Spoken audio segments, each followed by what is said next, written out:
Hare Krishna, everyone. It is a pleasure to be here in Helsinki. It's my first time here in Helsinki. Do you need translation? Yeah, I'll just say that if anyone needs, I can translate here. Okay. So everybody understands English because you're here. You Yeah, didn't go there. Yeah, in Finland, it's quite many people. Excellent. Excellent. So, actually, my only experience with the Scandinavian countries was in Ambikard in Sweden. I've been there quite a few times, maybe 5 or 6 times. And there, my great friend and inspiration is Mr. Krishna Maharaj. I don't know if you know him. Yes. Yes, you know him. He's the founder one of the founders of ISKCON Finland. By his grace, we became an official religion here in Finland since in 1984. So he's a very, very dear person to the whole yatra. Oh, wonderful. He's very dear to everyone. It's Mr. Krishna Maharaj. We had a little crisis in cow protection Europe in the year of 2014-15. And Smita Krishna Maharaj in Italy, in Villa Vrindavan, I said, Maharaj, cow protection needs you. And he was very hesitant. He said, me, cow protection. He contemplated and he finally said, okay, Krishna told me something, I'll take the mission. So he became a little bit the cow protector of Europe for 3 or 4 years. And then he developed some Parkinson's disease and then he has to leave the service. And Krishna Kshetra Swami, you may know him, he has stood up and has become the minister for Europe in cow protection and in agriculture. Yes, that's right. Do you know Krishna Kshetra Swami? Yes. He comes here also? Just once or very rarely.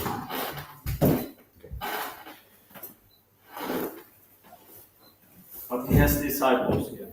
Okay, that's good to know.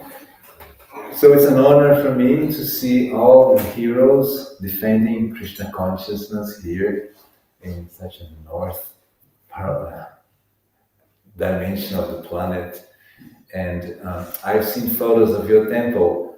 I've only seen a photo of your temple with Navinda Nirada Prabhu. We had this big picture where all the books are being distributed in Helsinki. And he's my friend in Mayapur, we talk. So now I can say, I also have a picture in Helsinki. So, yes, let me start by perhaps asking us to say a very nice mantra. Let's see if I can let me just get used to this. Yes. Just need to find my way. Yes, here we are. We just move Yes. Yes. Okay. This mantra is the mantra I like to start. You may know this. We do this every day. You know this mantra? Yeah. Yeah? Let's do it together. Namo Brahmanya Devaya Go Brahmana Hidaya Cha Jagat Hidaya Krishnaya Govindaya Namo. Now, anybody would tell me what this mantra means? Yes. Obeisance to Krishna, who is a dear friend of the Brahmanas and the cows. Yes, and he protects the Brahminical culture through the agency of the cows. So Krishna and the cows, as you can see in the picture, they have very intimate connection, intimate relationship. In fact, Krishna goes out with the cows 24/7. Every day he goes out with the cows. No holidays. Right? Today I'm tired, I won't go to do seva. Krishna goes every day. And the beautiful thing is that his friends are all inspired to go with him. Too inspired. Because they actually can't sleep. So when it's 3 a.m. in the morning, they go, Yashodamai, is it time? And she says, go to bed. It's 3 a.m. And then again they go at 4 a.m. or 5, 2 a.m., 3, 4. Yashodamai, is it time? And it says, go to sleep. Krishna's still sleeping. She's not sleeping, but she doesn't know. And then finally, when it's time to go, they're sleeping. And Krishna goes and says, hey, cowherd boys, come on, we have to go with the cows. So this is the Leela every day in underground. So if Krishna is the object of our devotion, isn't it? Isn't he? I think here you worship Gaurnitai, is that right? I saw the beautiful forms of Gaurnitai.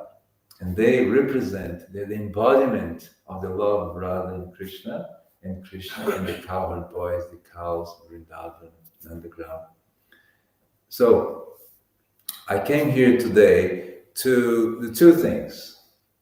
The first thing is I wanted to meet you. In the back of my mind, there was a question mark. I haven't been to the Scandinavian countries. A few places I haven't been, Scandinavian countries, some parts of Africa, and I wanted to cover. And because for us in Brazil, I don't know what you think of Brazil. What is the image that comes to your mind when you think of Brazil? Oscar. Exotic fruits and heat, definitely. Fruits and heat, yeah, that's some parts of it, and beaches, okay. Let's ask the Matajis, what comes to your mind when you think of Brazil? Rainforest, yes. Actually, I lived in England when I was a teenager, and they thought the Brazilian people lived in barrows on top of trees. I said, no, we have cities, we have many places like you do.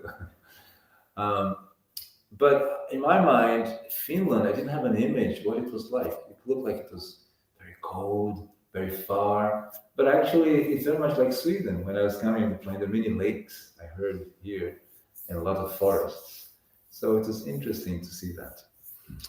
So that was the first mission. My second mission is to tell you that for 50 years, very close to you, in Ambisgard, they have been protecting cows. And maybe it's a good idea to join hands together. So that's the second part of this presentation. Is that okay?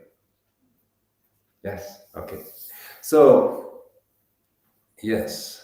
Namo Brahmanyaya Devaya Go Brahmana Hitaya Jagat Dithaya Krishnaya Govindaya Namo Namaha. So, a question which comes is why? Why is cow protection and agriculture important? Is it important? Is it important for you? Should be. Should be. Let's choose another person from the audience. I know, like in Scandinavian countries, you don't like me to ask too many questions. I'm South American, so please be patient with me. Well, cows, I mean, the milk of cow it's a religious principles in liquid form. So, and from milk you get ghee and you can perform yagnas and like that. So, from the Vedic point of view, it's very, very important and crucial. And of course, cow milk itself is very nourishing and nourishes the brains and like that. So wonderful. And they are mothers. And they're mothers. More important even. Any more ideas coming from the room? Why is it important? Okay, so let's have a look at this. Yes, my coordination has to be good. Yes, this Swami here, his name is Varshana Swami. Have you heard about him? Varshana Swami was one of the first members of our institution, ISKCON. He joined in America in New Vrindavan. Have you heard of New Vrindavan? Yes. Have you been there? It's a beautiful place. It's in the mountain, Appalachian Mountains, right? And the devotees bought the place. Prabhupada didn't like the place first. He looked at the place and says, no, we need flat land. This is mountains, we need flat land. The devotees bought it anyway. And he was there from the beginning. They were in the plow department.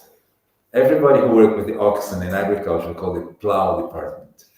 And in the beginning, it was glorious because Prabhupada was talking about agriculture, self-sufficiency. And so everybody was, yes, you're doing it, yes. But gradually, they had an idea. We want to make a palace of gold for Srila Prabhupada. And they started building this beautiful palace of gold for Srila Prabhupada. And of course, because all the money went to the palace of gold, the plow department went down. And they became very sad with that. So there's one incident where he and all the cowherd boys, by the way, they were so poor that the dhoti was only to the knees, to the knee level. They couldn't have a full dhoti out to the ankle. It was very short dhoti, full of holes, full of mud. So they were walking and they saw Prabhupada coming alone. No Swami, no entourage, just Prabhupada. Prabhupada is walking. And they noticed, and immediately they said, Prabhupada, Prabhupada. And all of them kind of went around. And Prabhupada was walking, and they were walking Prabhupada like a line of ducks. That's how he said, those little ducks walking behind Prabhupada. And Prabhupada notices, he stops, puts his cane, and turns around. And they made a semicircle around Prabhupada. And they were looking at Prabhupada, what's he going to say now? And Prabhupada, he looked at the sky, he looked down, almost with a tear in his eye, and he said, you are so fortunate. You are in New Vrindavan, serving Sri Vrindavan Chandra and serving the cows. And they were like, they couldn't say a word, just like mesmerized, hypnotized with Prabhupada saying that. And Prabhupada understood that in their minds, they were worried because the palace of gold, remember? The palace of gold and the plow department was going down. They thought it's finished. For us, no more cow protection, no more agriculture. Now it's going to be big swamis, big palaces, luxury. We're finished. Prabhupada just looked at them again and said, you are so fortunate. And then Prabhupada continued, and they waited and they went back.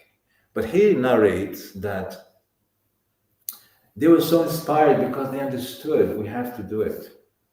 And they continued to do that. They never imagined that today, 2025, cow protection, agriculture will be so important. Global warming, energy crisis, so many problems on our heads. The 16 mega goals of sustainability of United Nations, burning the heads of Sweden and Finland and Norway. Can we make the goals by 2030? Yes or no? They're like that. And Prabhupada in 1960 said, you won't make the 16 goals by 2030. It's not possible because you're missing the goal. The goal is simple living and not exploiting Mother Nature. If you exploit, how can you be happy? That was his consistent, strong answer about it. So if they knew that today we'd be here in Helsinki saying how important it is, I know the Northern Hemisphere is such a ecology conscious part of the world. For example, I know Norway gives more than a few $billion just to preserve Amazon. And more has been given now from all these countries in the Scandinavian. Because they understand nature is important. So that's Vaishnava Swami. Now, he said something quite amazing also, Vaishnava Swami. He said this. Have you heard this word, affluenza? Anybody heard it? Sorry, so it's not that. Yes. Affluenza. Have you heard? It's not so well known. It's a scientific term. It's not a random term. You haven't heard of influenza? Yes. It's a cold, a disease. Affluenza is also a disease, but it's a socially transmissible disease where the symptom is consumerism. And that disease is happening to all of us all the time. We don't know. We were sitting at the airport and there's this screen saying, the best dad, and buy this, and a Motorola, and all this information is just bombing and you're just receiving it like, You don't even notice it. You open your Instagram. Oh, yes. And one of the symptoms of affluenza is that you look around and your friend has an iPhone. What's the number now? 17. Mine is iPhone 11. Maybe I should change my phone. Or you have a Volvo V3. Volvo V7. Maybe I should have a Volvo V7. So it's happening in your unconscious mind. You don't even notice it. It's just at the back. And this was designed, it was not by chance. This was designed in America by Edouard Bernays. He was the nephew of Sigmund Freud. And what he did is he connected your unconscious mind with your desire to buy something. In other words, the car you have says who you are. The house you have says who you are. The material opulence defines you, how you dress, how you behave. Isn't that what's happening? So we're all affected by affluenza. And affluenza has a deep symptom, which is addiction. We get addicted to buying things, addicted to consuming things. It's like an addiction. And he says every addiction is rooted on a denial. And the original denial is we think this place has no owner. Whatever I see, I saw first, it's mine. We don't recognize that this place has an owner and I should use it in some specific way, not in any old way. So that denial generates addiction, and addiction then will generate affluenza and other different symptoms like that. And he says a little more, things like, for example, one of the addictions we have is fossil fuels. Have you tried living without fossil fuels? Raise your hand if you have tried to live without fossil fuels in this room. We're addicted. I tried. It's not easy. Life looks very slow, very little power, and you see everybody, so much power going around by car, and you're walking, and you're digging with hands. It seems a big addiction to get away from. And it's more than we think. Because only when you try to eliminate is that you feel it. Like someone trying to give up sugar. Have you tried? It's something I don't recommend. Or trying to give up wheat. Some people say, I don't eat wheat. It's like everything has wheat. So this addiction seems to be very nothing, but they add up. Not to speak about the illicit addiction like alcohol and drugs and other things. So that was his point. And now look how his point is going to connect, because if we are suffering of this addiction, we cannot really appreciate simple living because we think it's not important, it's not for me, this is for old-time people. I am a Sankirtan devotee, Yukta Vairagya, I have to put Krishna to people. But we forget that everybody eats 3 times a day, and what you eat affects your consciousness. So let's have a look at that. Yes. Okay. Let's get some little bit of facts here. Okay. Yeah. Okay. How do you say thank you in your language? Finnish? Kiitos. Kiitos. Kiitos. Kiitos. Ki? Kiitos. Kiitos. Kiitos. Kiitos. Kiitos. The regular S. Just let me see my Finnish class. My Finnish learning. Kiitos. Okay, so I learned that. Look at that. This is from research in North America. One of the 10th cause of death today is depression. And this part of the world was known for having depression because people had bad climate or had too much opulence, had no goals of life. But actually there's another thing which is, and that's not only depression, eating disorder, bipolar. So there's a relationship between depression and food. Did you know that? You used to talk about depression and the climate, depression and opulence. So rich, what I do in my life, I don't know. I try everything and it doesn't work. But there's another element of depression. It's right here. I'm going to try to get there if I can see it. Am I there? Please guide me. Yes. When I hit, you say yes. Oh, yes, I'm coming. Yes. Yeah, okay, got it. So one of the things said here is that if you have less zinc in your food, that causes depression. So let me ask a volunteer to read the first column. Anybody from this side? No volunteers. Let's try this side. Anybody from this side like to read? Yes, you can read. A little baby will say yes. Anybody?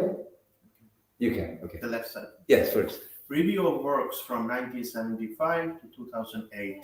Support exists from both animal and human studies for a relation between low concentration of zinc and certain mental health problems, e.g. depression and ADHD. Okay. Yeah, he's an Italian. Girolamo must be an Italian, right? Yes. So he made a research of so many years, and now it's clear that there's a deep connection between lack of zinc in your food and depression. Now, there's a second column where we try to show what is the problem of zinc in your food. Any other volunteer? Yes, would you like to read? Sorry? Would you like to read the second column? Yes. Excess and less zinc. Lower zinc concentrations in the nodule, which we show occur in response to higher level of soil nitrate, Jishan, Lin et al. Nature 2024. So this Chinese gentleman, Jishan Lin, he is researching the correlation between nitrogen and zinc. So if you have too much nitrogen, zinc is less. Not only zinc, but molybdenum and many other cations, they're less because they compete for the same place. It's a cationic reaction. So now people putting more and more nitrogen in the soil because they can't produce the same. Actually, there's a graph I'm not going to show today for the sake of time, but in the 60s, they're putting, let's say, one amount. Now it's 5 amounts from the 60s. So if you think about zinc, the more nitrogen you put, the less zinc. The less zinc, what happens? Depression is one of the symptoms. So you can see how important it is to produce our own food, because you produce a wholesome food which will nurture everything you need. So why it's important? It's important. It's not only important for transcendental reasons, it's important for physical reasons, mental reasons, like that. Yeah. So let's go. Thank you, Maharaj. Now let's talk about Srila Prabhupada. So we've spoken about agriculture and health. Now, what about cow protection? Is it important? Prabhuji, what's your name? My name? His name. Sorry, your name? Ajamita Das. Ajamila Das, Prabhu. Jamita. Ajamida. Oh, that's a difference. Ajamida. What does it mean? Ajamida. It's a king. It's a king. The 8th canto. Aha. Okay. Hare Krishna. And yourself, Prabhu? Ishvara Puri Das. Ishvara Puri Prabhu. Hare Krishna. Nice to meet you, Ishvara Puri Prabhu. So we're going to look at Srila Prabhupada. What did he say about cow protection? There. And now I need more volunteers because I'm a little more dynamic. Could I ask you to read the first? Cow protection. This Krishna consciousness movement is for the protection of Brahmanical culture and cows. Right. Now look how many times Prabhupada has written, not spoken, about this. Srimad Bhagavatam quotations.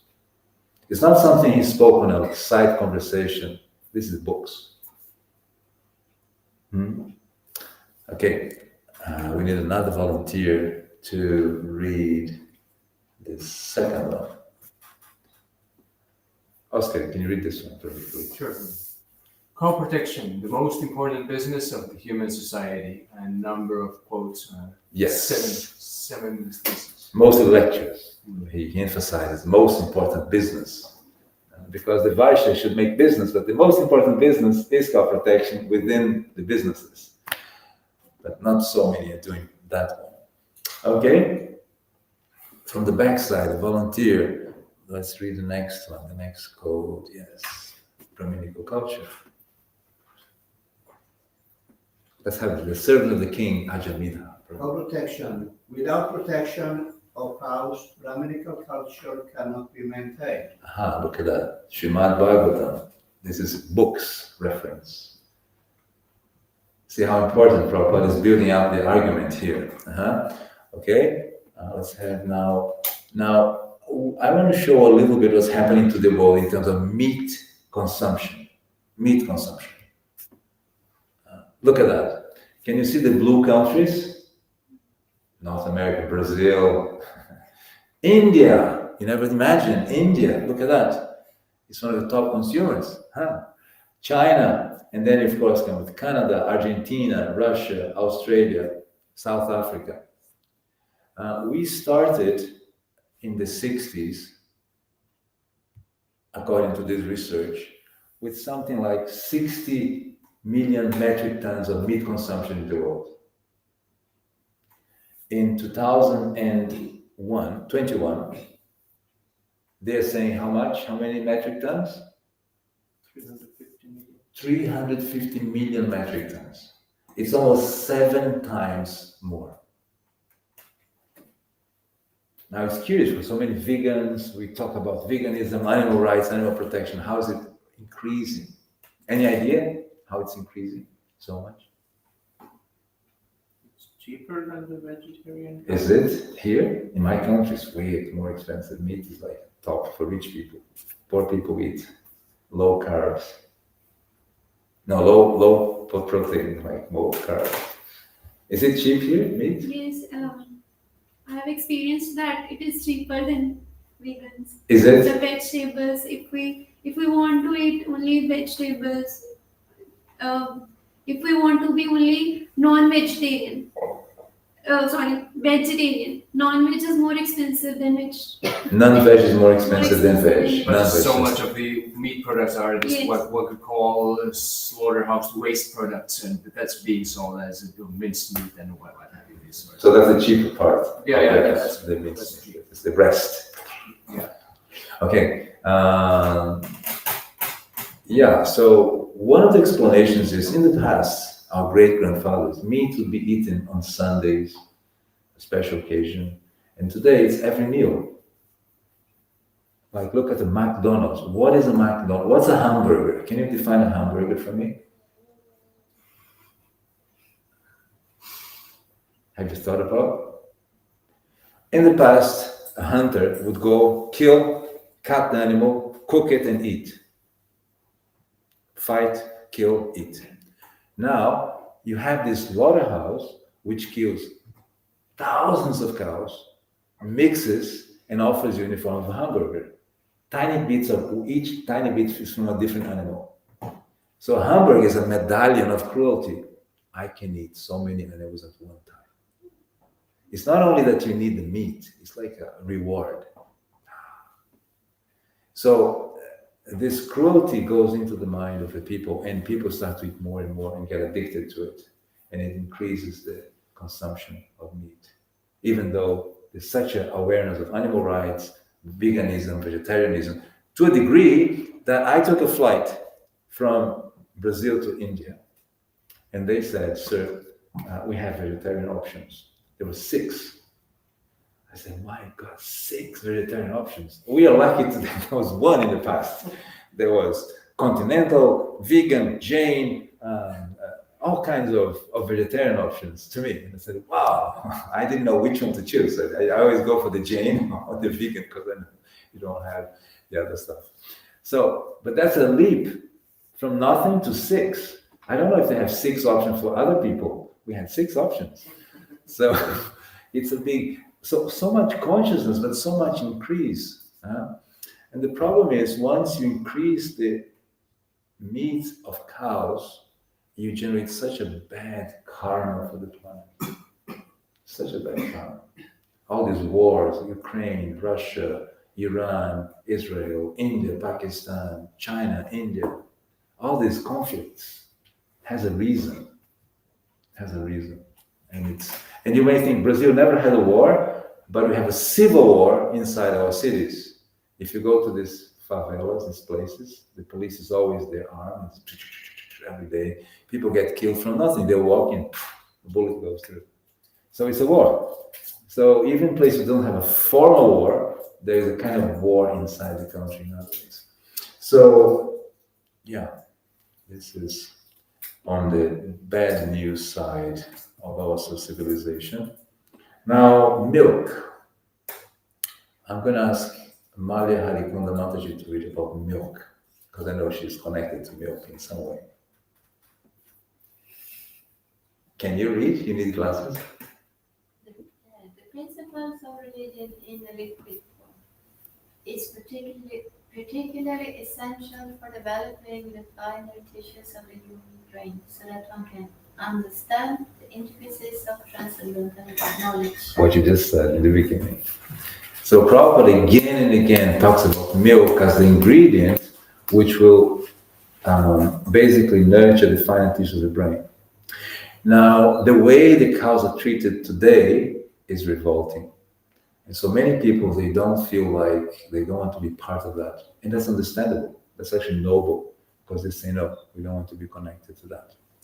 What the information they may not have is the intricate relationship between milk and transcendental acquisition of knowledge. There are synapses in your brain which need some of the DHA substance in the milk to make that connection. Some fatty acids which make the brain connections, which gives you that insight. And the sages of India knew that. A sannyasi in India, he would drink milk from house to house. It said he would only stay in a house the time to milk a cow. It's milked, give a cup of milk, he drank, gave the blessings, and out. So in the past in India, nobody sold milk. It was considered amrita. It was a right of humanity. Like if you go to somebody's house today, you're lucky if they give you a cup of water, right? If they're very cultured, so please, you'd like some water. The airlines, it was obligatory. Now I flew in an airline, they don't give water, you have to buy water. I said, oh, you've lowered your standard, even water. A seat and water is the basics. So, but in India, the etiquette was a cup of milk was a human right. So anybody came, you offered milk. That's like considered very civilized. Isn't it? She's nodding her head. She remembers it. And Prabhupada speaks about so many places in the Srimad Bhagavatam, which is our reference, scriptural reference. So some members of ours, they're connected, even some gurus, to this idea that I don't want to get involved with milk consumption. Is that wrong or is that right? That's right. Because we have to express that idea that this is not completely right. At the same time, some members, they do drink milk and they offer to Krishna. Is that right or wrong? It's also right, because we need the milk. So which one is right, Prabhu? Tell me, are you being duplicitous? Is it right not to take milk? Is it right to take milk? Which one is right? To take milk. To take milk. And you? To take it. And you? To take. And what do you say? I'm taking it. You're taking it. So Of course, offering it. we're drinking milk here. Anybody does not drink milk here for a choice, diet? Yes. So one in the middle of many. My answer, after looking at this topic, it's never ending, is that both are correct. And I'll give you an example.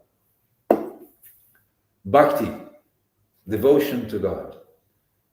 Vishwanath Chakravarti Thakur said, you're practicing Bhakti? Bhakti starts in Prema. Before you reach Prema, no Bhakti.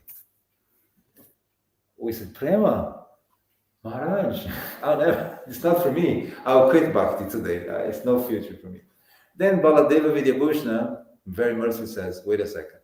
A green mango is mango. In time, it will be nice, but it's mango. So if you're trying to do something for Krishna, that is devotional service too. So the question, which is right? Vishwanath Chakravarti or Baladeva Vidyabhushana? Both. That is the correct answer.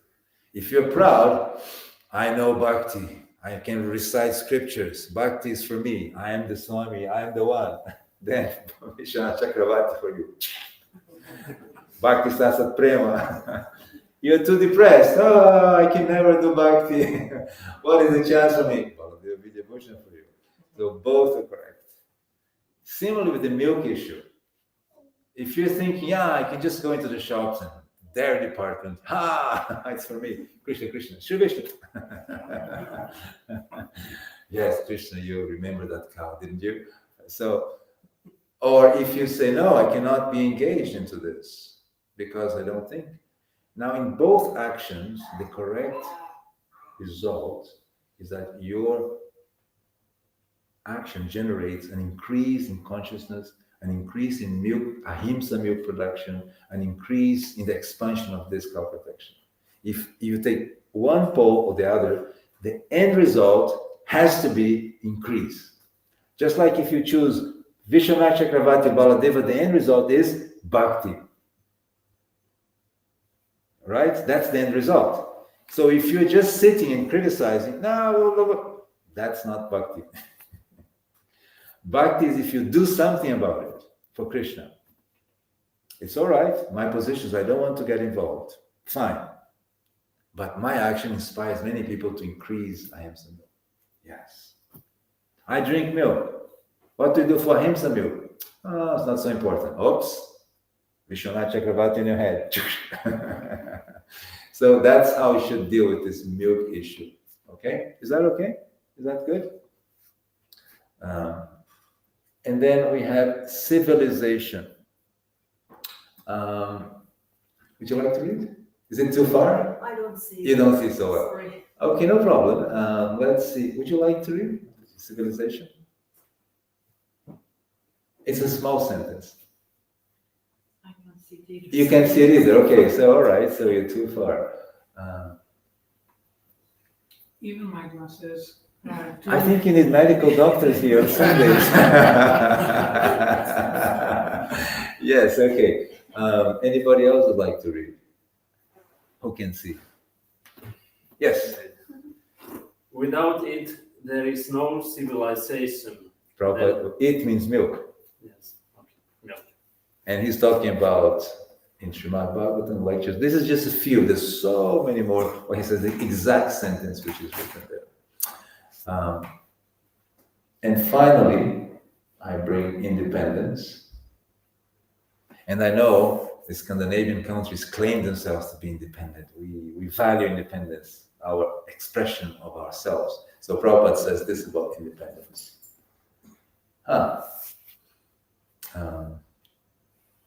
Yes. Agriculture and co-protection. Our farm projects are an extremely important part of our movement.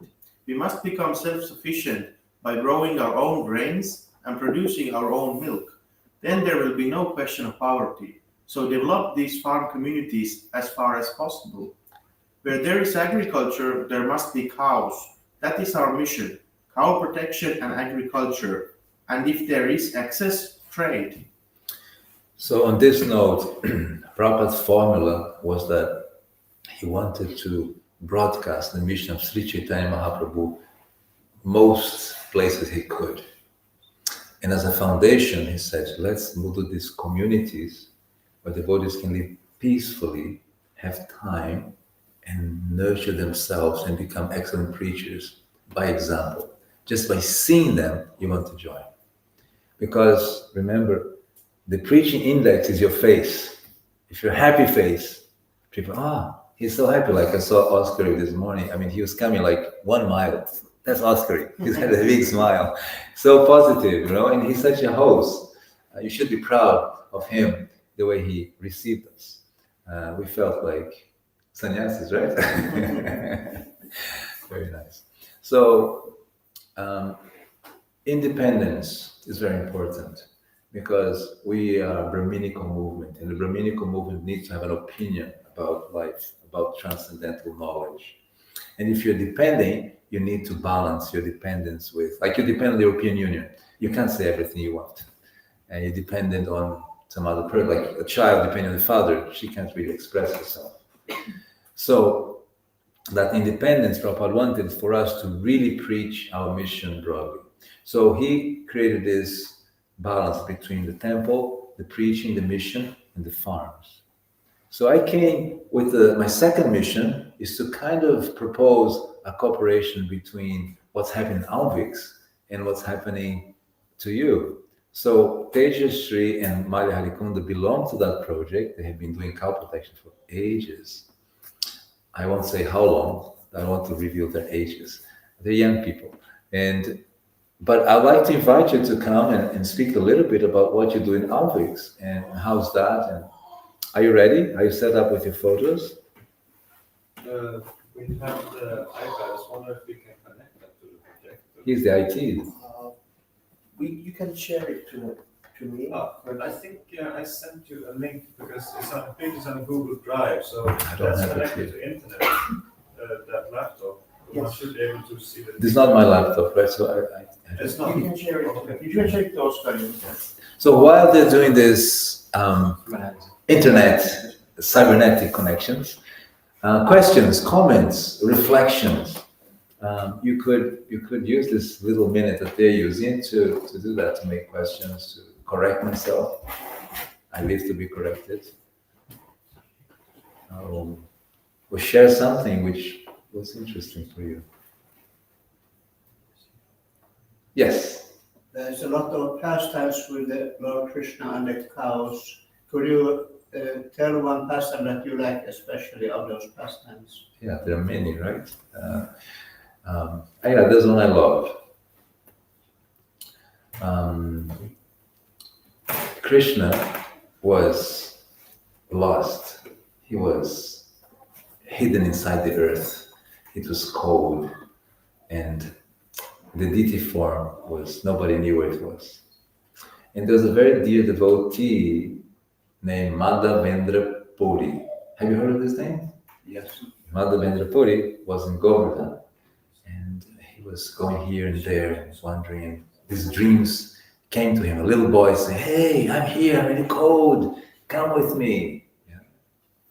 And he said something. So he went to the villagers and he spoke to them. "Come, I got this inspiration that this young boy, he's coming here and he is actually asking me to go to a place and take him out." We don't need this anymore, right? You can do the presentation. Or we don't want him anymore. Sorry, I don't need this anymore. We want to find him. We want to find him. So they go, like all the villagers, and they dig Krishna out. And then they wash Krishna, they bathe Krishna so beautifully. And then they said, "We must build a temple." So they go on top of Govardhan Hill and make this Gopal temple. You know this temple? This Gopal is the Gopal temple right next to Govinda Kund on one side, and there is the other village of Abhimanyu on the other side. It's right in the middle. You haven't seen it? It's a beautiful temple. You know that temple, right? So they install the deities, and then it's a huge, nice festival, and everybody's bringing milk sweets, milk products. And then Madhavendra looks at everyone and says, "But Krishna has no cows." And the villagers are looking at one another.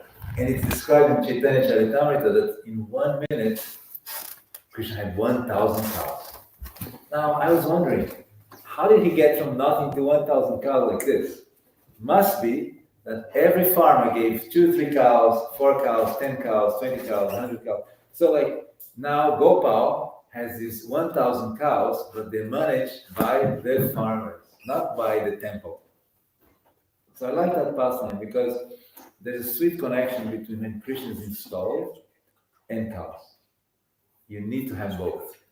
So the first question, Madhavendra Puri, Krishna, Gopal has no cows. He needs to go out with the cows. Where are they? So immediately at the Gopal Mandir, Krishna has 1,000 cows. And they made a huge festival in glorification of Krishna. Tejasvi Krishna, are you ready? Yes. Should we let Maya speak a little bit about the pictures? Yeah. Maya, would you like to introduce this gentleman here? This nice cows of course. Do you I want- can control the laptop so you can speak about cows. Other pictures. Okay. We can start with this, and then you go on to the other ones, because it might be more. Yeah, I don't know which pictures are there. I can score, so you can select which one you want to. Because you see.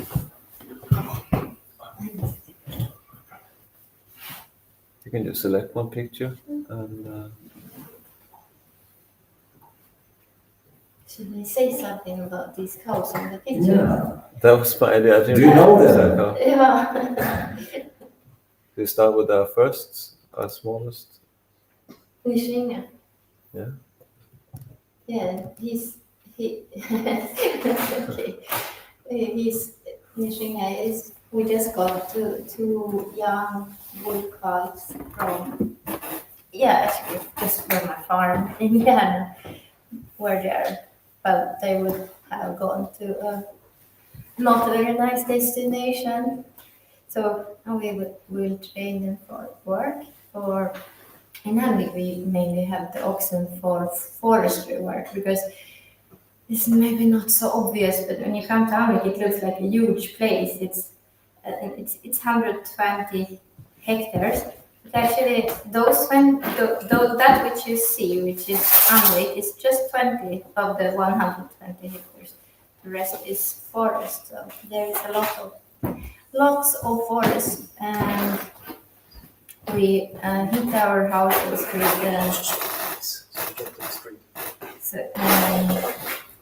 we heat our houses and the temple also with wood from the forest. Actually, Amrik is practically self-sufficient in firewood.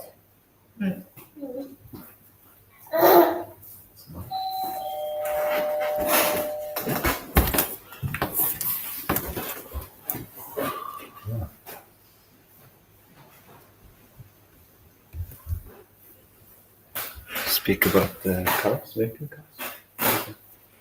I mean,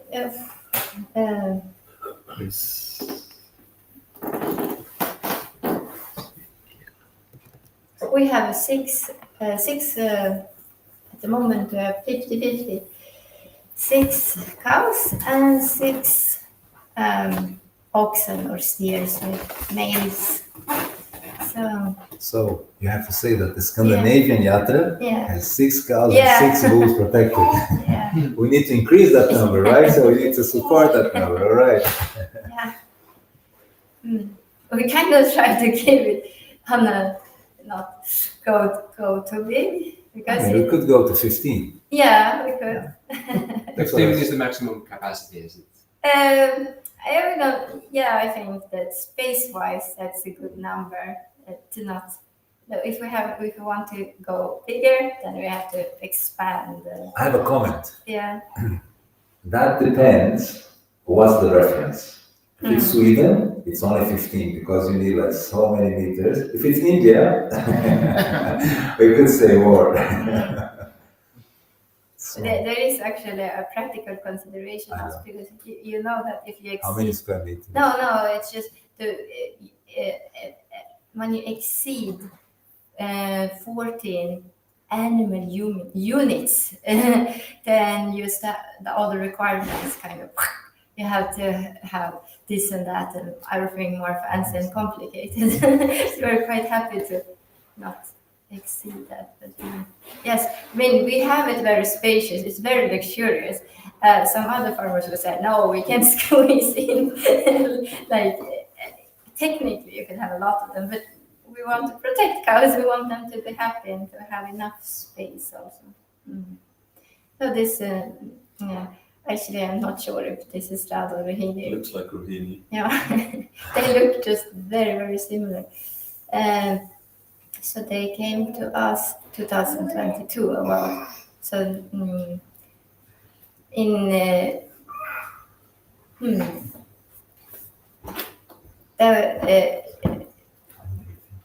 what is the name of that? There's an American farm, very old American farm. I can't remember the name of it at the moment, but they used to have this breed, brown Swiss, and Prabhupada really liked it. They got some prizes also.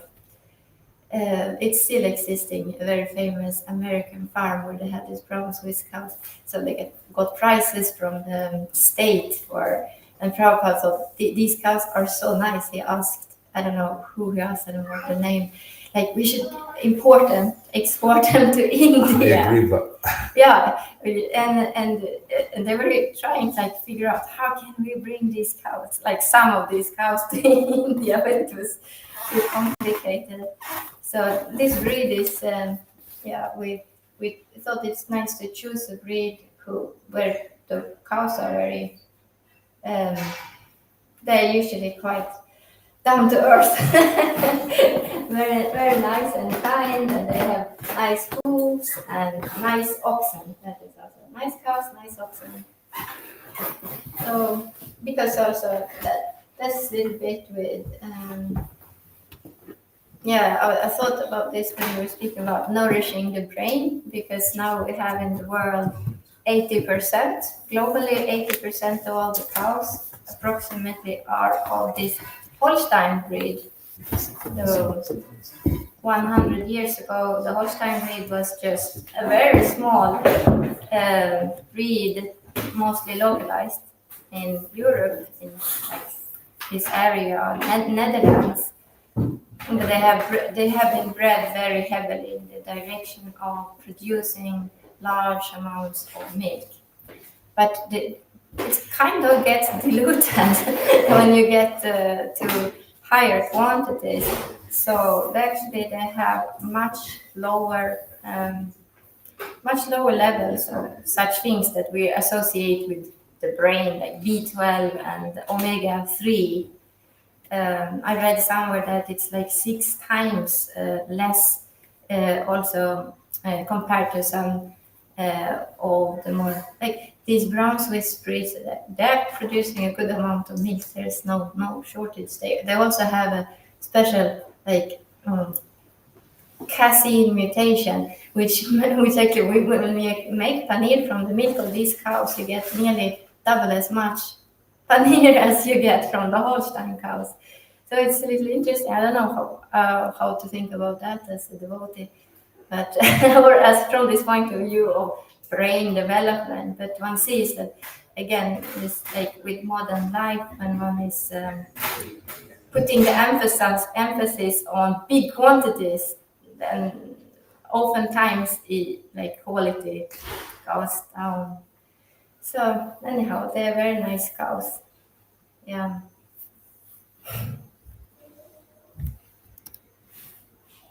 But one nice lady in our congregation, she actually bought both of these cows.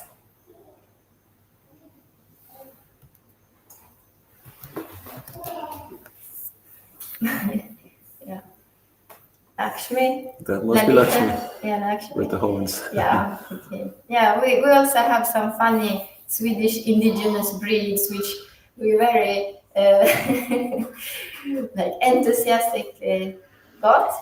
These breeds are nearly extinct in Sweden, and I guess Finland also has some nearly extinct cow breeds. And what you see with those is that they're much smaller than the modern breeds. So we have a few of those also. Yeah.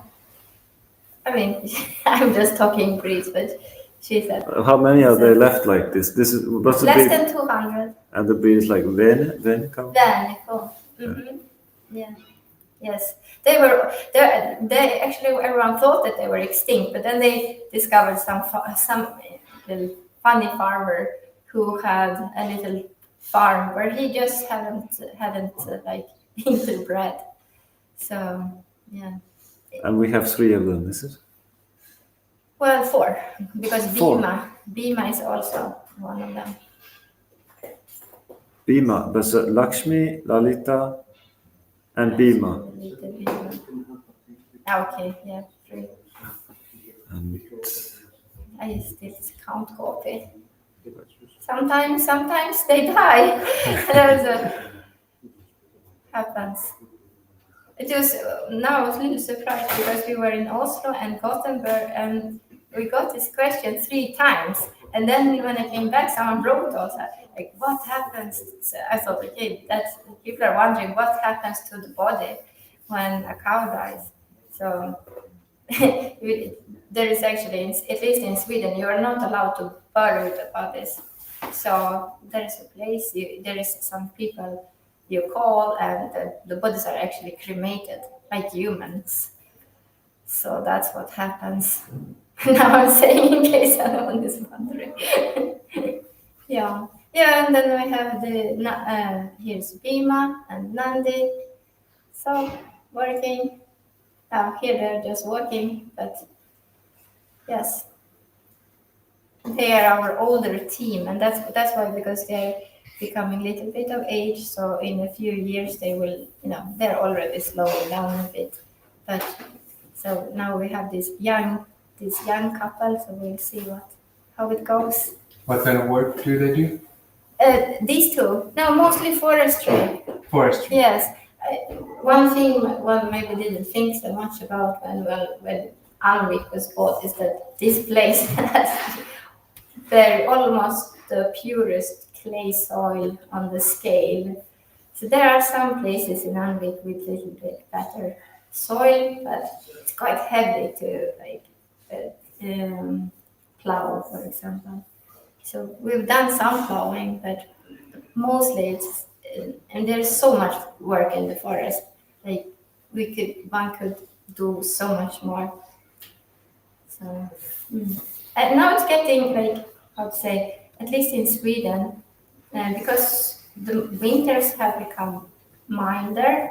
The ground does not freeze as much, and then when you do forestry, the ground is damaged, and a lot of people don't want to have their forests, like the forest floor, destroyed, because then it doesn't grow back very fast. It takes, when you drive with a tractor, like they do, it can take up to 100 years before it's healed again and it starts to grow. And it also completely destroys all this network of communication that's going on in the forest between everyone. So it's very violent actually to drive with tractors. So it has become more and more popular to use horses. So not many in Sweden are using oxen. It's extremely rare, but that's also coming a little bit. So, but mostly, a lot of people have understood that it's better to work with animals in the forest. They do minimal disturbance. Actually, the animals, they even, like with the cows, when they walk, they have this special technique that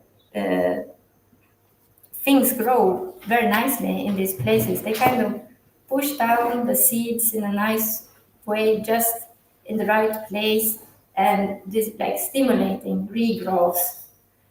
So that's not what tractors do.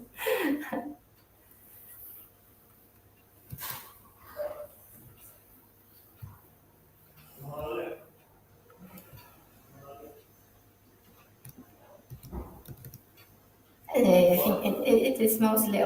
This is Norwegian. Sebastian. This is our grandsire, is it? He's coming on his 19th year. So he's an elderly gentleman among the oxen.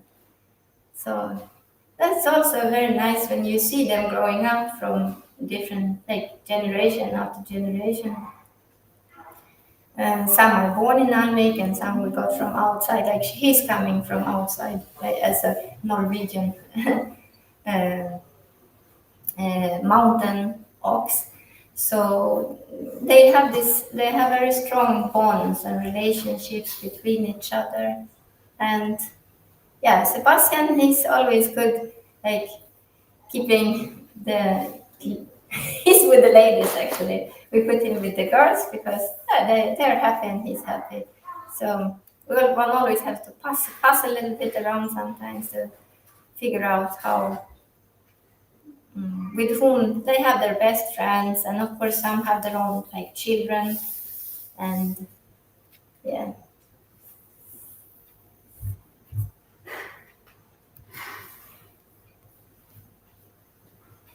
And anyhow, 12 of them all together like this. Somehow it wasn't really planned that we would get so many different breeds. These are Swedish mountain breeds. I do think you have them in Finland too, do you? They are naturally cold. They don't get horns. They're living in the north, very north in Sweden naturally. Because the horns, they have a cooling function, but they don't need to be cooled down when they're living up there in the north. So it just happened so that we got many different breeds, for different reasons. Yeah. Okay. And we had the case one of them gave spontaneous milk, like not having calf. Yeah, yes, actually that happens regularly. That's something sometimes I have discussions like online, Facebook and such, with people who work with cows. And when I tell them about, we have sometimes heifers giving milk, or we have also cows that will spontaneously, often in the spring or like when a new calf is coming, they will simply, they just start to give milk again. And that I think is very known in all Eastern Goshalas, that's totally normal. But when professionals here, they're like, no, it can't be true. Like they think you're making it up sometimes. So that is, yeah, but milk is really, it's love, because milk is produced because there is a calf is coming, there is love, and there is when there is care also. So when cows are happy, it's their natural state to give milk. So yes, yeah. So we had many cows. Just I know that it's very common in other farms. Like these cows that we have presently, they have been giving continuously milk for 4 or 5 years now. So yes.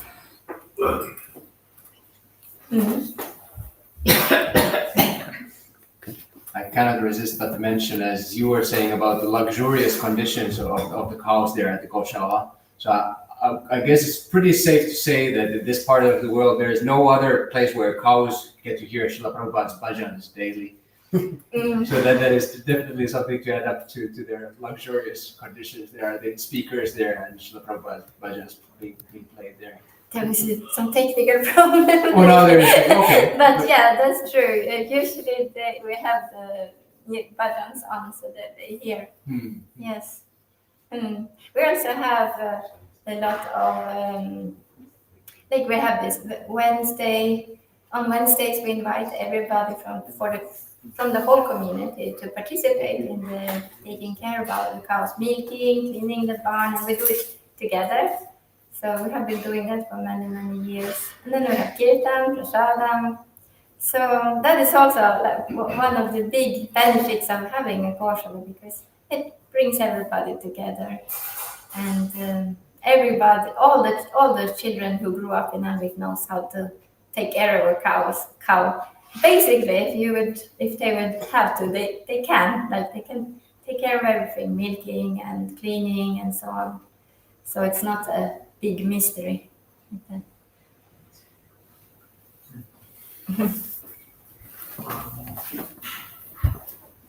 Thank you. You want to add something? Yeah, we can add shortly. Yeah, okay. You can introduce. Sure. Huh? Please, you can introduce. Yeah. Okay. Yeah. But you can add something. Yes, we just wanted to mention here that we've come here today. Just one is enough. It's all active. Yeah, that's it. You can give it to the center. We come here today to see how we all as Srila Prabhupada's family can somehow cooperate for this cow protection, what we can do, what in a way so we can, as devotees in the same region, we're in the northern region, the Nordic region, so to say. So how could we all cooperate to make this like cow protection program, as good as we possibly can, to share it with as many as we can and take as much benefit as we can from this great mercy that Srila Prabhupada, he bestowed upon us by giving us this instruction, giving us actually this culture. Like Prabhupada speaks about Brahminical culture, the protection of cows. So he's very gracefully, opened that to us. And so I wanted to mention about, you see this young man here behind the oxen. His name is Damodar, and he has been as a volunteer to ISKCON Alvik, working with the oxen. So we so happen that at Alvik we can receive volunteers, like young people, especially from those other European countries. They can come and they can spend time, working with the oxen, working with the cows. And so that's something that we wanted to raise awareness. Like that's something that maybe Finnish youth, like here in the Finnish Yatra, could take advantage of. Like if you have a young person between, I think, 18 and 30 years, then they could come and do service for the cows and actually get a little sponsorship. Like the European Union would help our efforts, would support financially. And there would be something, for the young person coming, a little pocket money and so like that. So we see that there are opportunities in which we could promote this education, how to care for the cows, and how we can all interact and get involved. So we have different opportunities. So that's one thing we wanted to mention here, that if you can think of anyone who would you like to have this experience of caring for the cows, we have different programs.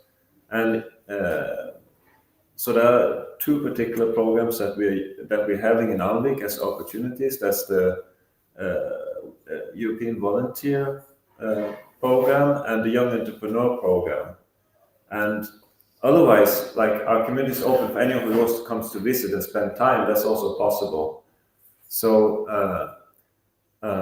but this is something that we'd like to has to see more, like that the younger devotees they get this education, get this opportunity, if it's possible. If you have anyone like who you think could benefit, then we'd much like to cooperate with you to make that happen, because we think that would be so valuable for the person who comes, that he gets the experience, he or she, and they can bring back to the yatra what experience they've had, and they might be the future originator of a cow protection program, in the Finnish yatra at some point, if they learn how to do, So we try to stretch out some hands of, let's try to cooperate, let's try to make things grow, let's try to expand the movement, like the mission of Srila Prabhupada, with whatever means we have available.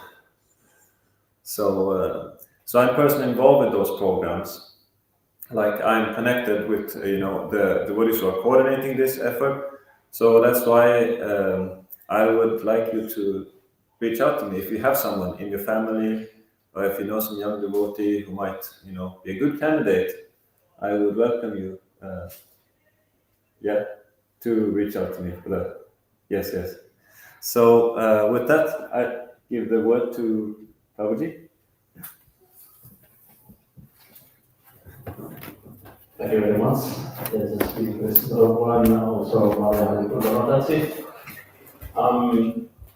So yes, of course, the crop protection, as we have seen by his grace, from his grace, Kalakantha Prabhu, is very, very important and very much valued by Srila Prabhupada and this natural farming agriculture.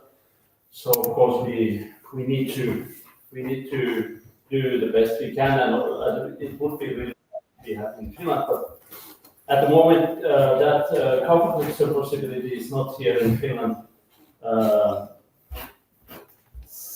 You could say that it's not in the near future, although we want to have it also here in Finland.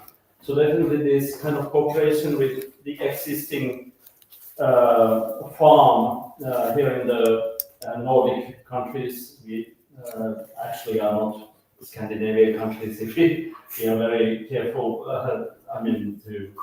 to see how they differentiate the countries. So amongst Nordic countries, so Almingskog is the place where the cows are protected and where the ahimsa milk is there and all this. So to support this valuable project is very important. So if there's anyone who wants to do that, that's very much definitely appreciated by our guests and Kalakantha Prabhu has here. I can say, Yes. these are toffees made from ghee, made from this protected ahimsa milk, and what else is here? It's basically cream and raw cane, organic. Yes, all organic from the cow. So whoever desires to help the project will get one. And you can give us. And it was made those, that should be mentioned. Oh yes, and it was made by Prabhupada Dasa, Gindra Prabhu. He personally made this because he wanted to be. He visits regularly. He does that. He's such a good. Yeah. So if you're interested, like somebody does give 10 euros a month, 20 euros a month, or sometimes 50 euros a month, whatever you can, it helps them a lot. And I came all the way from Brazil just to give a hand because I know they've been doing it for 50 years. And they have such a nice facility. You can visit, you can go there. It's really important. So, anybody interested in having some toffees today? You were interested, right, Oscar? Yeah. Yeah, so let's Very give intensive. the first one. Give me the first one to get this picture. Go! Yeah, and of course, I promised also that the temple will give, a small amount, about 50 euros per month. Oh! So you also get a toffee. So it is important, and hopefully we will have it also here in Finland, and we appreciate very much for your helping hand, to educate people. So if there's anyone interested, so definitely there will be people coming. So we will spread the word about it. Thank you so much. Can I say just one word about, we have dispatched, or the devotees there now, they have dispatched one parcel of ghee, which they produce there also. So there was a shipment of 4 kilos of this ahimsa ghee. And so it would be, there's a prospect of making that a continuous system to have it shipped here regularly if there is demand. So Ghee is demand. It's popular here. So we'll sell ghee in the shop. So it would be possible. Yes, definitely. I'd just like to say this is my first visit to Nordic countries. Yes, well, just on geography. And it's a pleasure to be with all of you. I really appreciate the way you have such a beautiful detail, such a beautiful temple, so much greenery around. I'm sure it's beautiful programs here. And from my heart, thank you. Thank you for helping. Thank you for being here. And maybe in the future I'll come back. But if I come back, I want to see something in place. Maybe a bigger garden, maybe fruit trees around, something. You have to provoke me. Come, we have given 3 steps. You're welcome. You're most welcome, Prabhu, to come again. And let's try to do that also. Okay, so thank you very much. This praise Kalakantha Prabhu, Teja Sri Krishna Prabhu, and Maria Harikunda Bhattacit for introducing cow protection, agriculture, and Almingskog to us.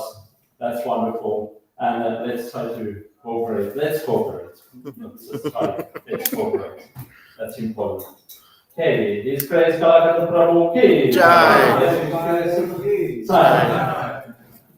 Okay, Teja Sri Krishna Prabhu ki Jai. Maria Harikunda Bhattacit ki Jai. Almingskog ki Jai. Srila Prabhupada's cow protection and agriculture ki Jai.